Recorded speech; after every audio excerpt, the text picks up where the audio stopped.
आज जरूरत है दिल्ली को वही पुरानी दिल्ली जिसमें मेट्रो होती थी, जिसमें हर रोज नई मेट्रो चलती थी, नई बसें चलती थी, ग्रीन कवर बढ़ता था और इसके साथ साथ सोशल सिक्योरिटी का विशेष ध्यान मुझे याद पड़ता है कि उस समय किया जाता है। आज भले ही कुछ लोग फ्री की बात करके उस सोशल सिक्योरिटी जो हमारी एक जिम्मेदारी है उसके ऊपर मैं मानता हूं कि उनको कहना कि फ्री में दे रहे हैं, कोई माफ कीजिएगा, कोई फ्री में किसी ने नहीं दिया।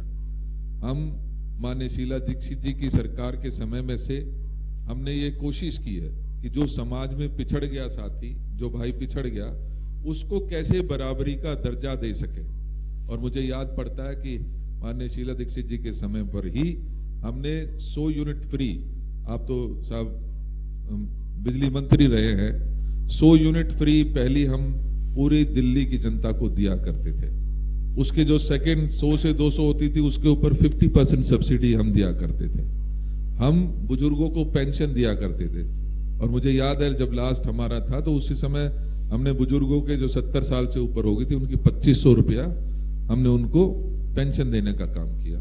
जब हमें लगा कि हमें केरोसिन ऑयल बंद करना चाहिए तो उस समय केरोसिन ऑयल बंद करने का कोई ऐसा फैसला नहीं था कि एक हुक्म हो गया और सब चीजें बंद हो गई।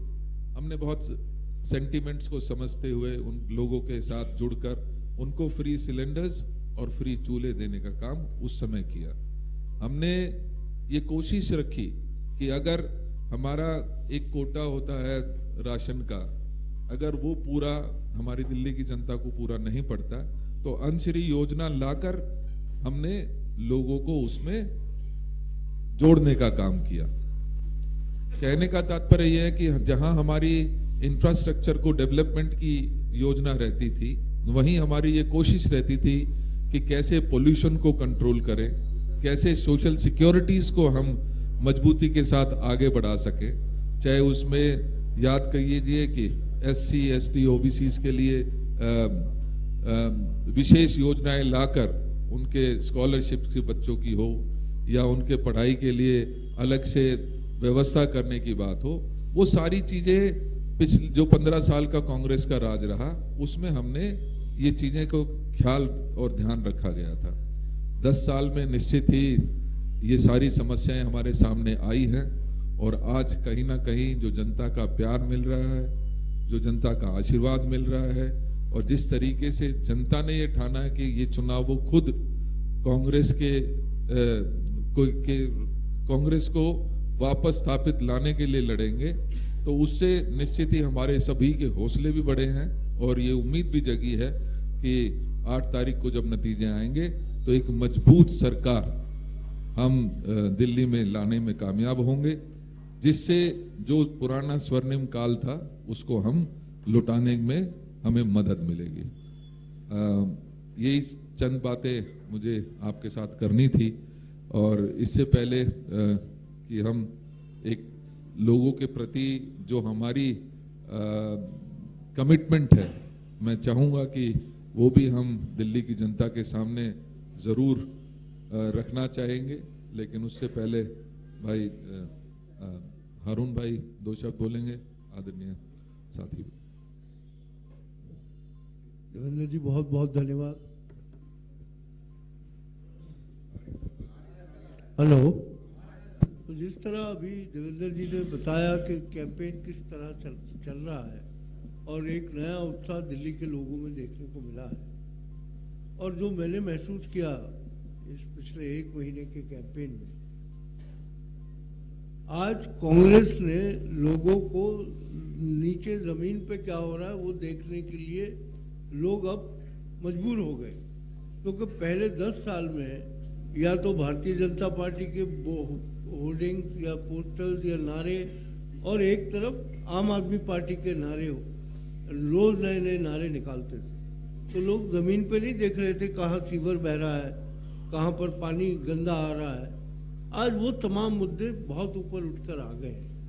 हर गली में आप जाके देख लें और मैं ख़ास तौर से जिन जगहों पे मैं गया हूँ, छोटे छोटे बच्चे बसते हैं जो उनका स्कूल बैग्स हैं जिनमें बहुत हैवी होता है, वो दीवार पकड़ पकड़ के चल रहे थे। ऐसा भयानक सीन मैंने नहीं देखा दिल्ली में कभी, क्योंकि बीच में सीवर बह रहा है, गंदगी बह रही है और बच्चे वो बस्ता लेके चल रहे, कई बार गिर जाते हैं वहाँ पर। तो ये कांग्रेस का जो कैंपेन हमारा रहा 1 महीने में, उसमें कम से कम लोगों को जो बुनियादी मुद्दे हैं, क्योंकि ऐसा वातावरण बना दिया गया कि आज ये वाला नारा है, कल हम वो देने जा रहे हैं, परसों ये देंगे, यही इसी तरीके से भारतीय जनता पार्टी करती रही।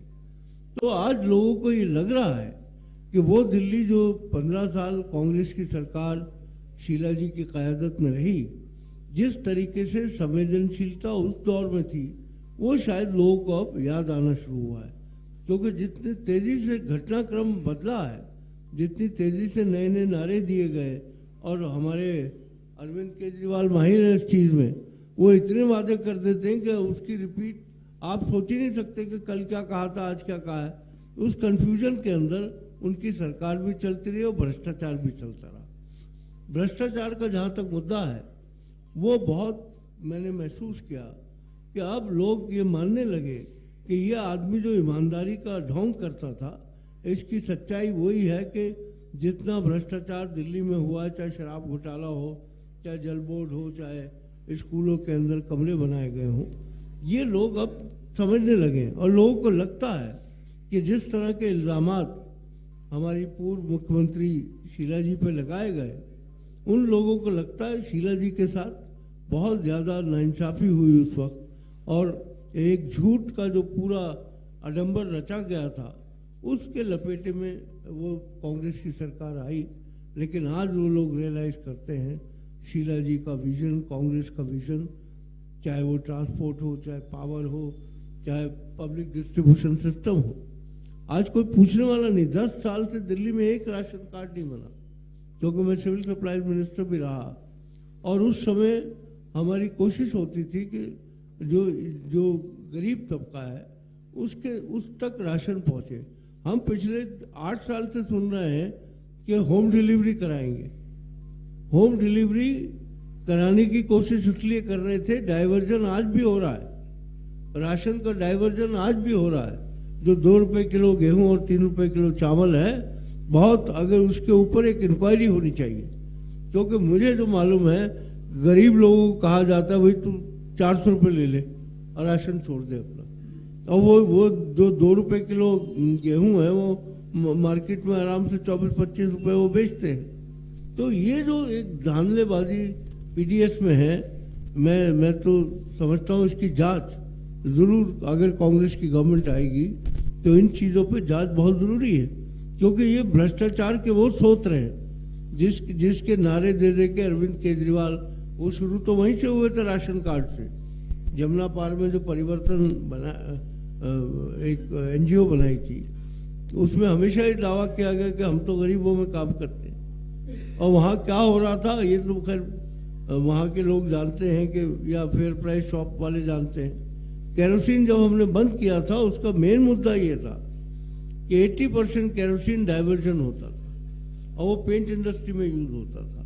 और मैं समझता हूँ शीला जी ने जो कदम उठाए, वो दिल्ली की फलाह बहबूद के लिए, बेहतरी के लिए आज लोग याद कर रहे हैं। और मैं समझता हूँ आने वाले वक्त में लोग एक अच्छी सरकार देखेंगे, कांग्रेस की सरकार देखेंगे। इन्हीं शब्दों के साथ बहुत बहुत धन्यवाद। आदरणीय संदीप दीक्षित जी। धन्यवाद साहब, बहुत सी बातें हो गई।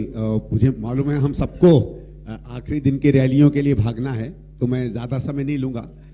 लेकिन मैं एक बात पूछना चाहता हूँ कि मैं भी और पार्टी भी, हम लोग कई दिनों से जो मॉडल बात किया करते थे केजरीवाल जी की, हम शिक्षा और स्वास्थ्य का मॉडल की बात करते हैं, उस पर जितने सवाल हमने इनसे खड़े किए, आज तक इनका एक जवाब नहीं आया। मैं आपसे इतना भी कहना चाहता हूँ, बहुत समय पहले मैंने इनकी सरकार से सवाल पूछा था कि आप अपने आप को वर्ल्ड क्लास हेल्थ कहते हो, वर्ल्ड क्लास एजुकेशन कहते हो, क्या मापदंड है? या खुद ही कोई प्राइज आपने लेके अपने आप को ही माला पहना दी? आज तक इनकी सरकार का जवाब नहीं आया। और दुनिया में ये पता चला कि वर्ल्ड क्लास हेल्थ या वर्ल्ड क्लास एजुकेशन करके तो कोई मापदंड ही नहीं है, आप किसी को कुछ भी बना दो। लेकिन मैं केजरीवाल साहब से जरूर पूछना चाहता हूं कि आप जिस तरीके के काम शिक्षा और स्वास्थ्य में करते थे, वो हमारी जो 15 साल की सरकार थी उसके क्रांतिकारी काम से आप उसका औसतन भी आप विकास नहीं कर पाए। अगर हमने 150 स्कूल बनाए तो आप 11 पे अटक गए। ये जो सुंदर कमरों की बात किया करते थे, मैंने बार बार वो फोटो दिखाई है कि इससे बराबर के सुंदर कमरे, सुंदर कॉरिडोर, सुंदर बाथरूम तो हम लोगों की सरकार में प्रोजेक्ट रूपांतर के अंतर बनते थे। सवाल सिर्फ ये बनता है कि उस समय नए कमरे, सुंदर कमरे, पेंटेड कमरे, अच्छी तरीके के कमरे 7 लाख रुपए कमरे में बन जाते थे। आज वो 24 लाख रुपए कमरे कैसे हो गए? ये जरूर है तिगुना। अगर ये कहते हैं कि 3 गुना हमने पैसा खर्च किया, तो पैसा तो 3 गुना खर्च किया, रिजल्ट उसके आसपास भी नहीं निकला। वही अस्पताल हम बनाते हैं, अगर 19 अस्पताल कांग्रेस की सरकार बना पाई तो आप कम से कम एक ही बना देते। 7 अस्पताल हम लोगों के समय बनने थे, जिसमें बुराड़ी भी था, जिसमें द्वारका का भी था, जिसमें इंदिरा गांधी जी के नाम का अस्पताल था, वो तक आप नहीं बना पाए। अगर कोविड के समय कम से कम ये 3-4 अस्पताल ही बन गए होते, कुछ बेड्स और अवेलेबल होते तो और कुछ नहीं तो मुझे लगता है 2-4-5 हजार जिंदगियां ही कम से कम दिल्ली में बच गई होती। और बार बार मैंने ये कहा है कि ये जो इतनी जिंदगियां बच सकती थी, इसका सीधे सीधे जिम्मेवार कौन है? कांग्रेस ने 7 अस्पतालों की जमीनें तैयार कर दी, 3 पर काम चालू कर दिया। आप उसको 7-8 साल में बना तक नहीं पाए, बेड्स नहीं बना पाए। और जो लोग इन बिस्तरों के कारण, इन बेड्स के कारण जिनकी मृत्यु हो गई, उसका कौन जिम्मेवार है? आज तक ना केजरीवाल साहब ने यह जवाब दिया है, ना किसी ने इस तरीके के सवाल इनसे पूछे हैं। और अगर मोहल्ला क्लिनिक की बात करते हैं तो मैं तो बार बार सवाल पूछता हूं कि आपको याद होगा कि जब टीकाकरण शुरू हुआ था कोविड का, तो टीकाकरण तो दुनिया में सबसे आसान चीज होती है। टीकाकरण तो वो चीज है कि नर्सें और डॉक्टर घर घर जाकर भी टीका लगा देते हैं। कम से कम मोहल्ला क्लिनिक में टीकाकरण ही हो जाता। जो क्लिनिक टीकाकरण के लायक नहीं मानी गई, वो वर्ल्ड क्लास हेल्थ कहां से हो गई है? आज तक मुझे नहीं बात समझ में आई। तो इनका ना स्वास्थ्य का मॉडल है, ना हेल्थ का मॉडल है, बाकी तो सब चीजें इनसे हमने ध्वस्त ही कर दी। क्योंकि मैं 2 और बातें बस कह के अपनी बात बंद करूंगा जो मुझे इस चुनाव में एहसास आया। और ये एक वाक्य था, बहुत पहले मुझे किसी एक बहुत बड़े नेता ने बताया था, और वो मैं दिल्ली में होते देखता हूं। वो कहता था कि साहब, चुनाव में क्रांति तब आती है जब वोटर कार्यकर्ता बन जाता है। और हमने देखा है कि हमारे लोग हों या ना हो, जगह जगह वोटर कांग्रेस की दिल्ली की बात कर रहा है, वोटर 15 साल 10 साल पहले की दिल्ली बात कर रहा है। जहां हम जाते हैं वोटर हमें कहता है कि भाई साहब कुछ मत करो, केजरीवाल को हटाओ। तो जब वोटर कांग्रेस का कार्यकर्ता बन गया है, तो जैसे देवेंद्र भाई ने कहा, मैं आशा करता हूं कि उसका पूरा आशीर्वाद हमको मिलेगा। और मैंने जिस तरीके से कम नई दिल्ली में इनके धनबल का चुनाव देखा है, कोई पोस्टर बांट रहा है, कोई 2,500 रुपया दे रहा है, कोई जूते बांट रहा है, कोई कुछ और बांट रहा है। हम तो इतना कहेंगे कि ये लोग अब कर रहे हैं दिल्ली में सिर्फ दाम की बात, और केवल कांग्रेस है जो करती है काम की बात। ये मेरे हिसाब से यही हमारा चुनाव है, और लोग काम पर वोट देंगे, दाम पर आप समय ले सकते हैं, वोट नहीं खरीद सकते। धन्यवाद। उदित भाई नहीं, उदित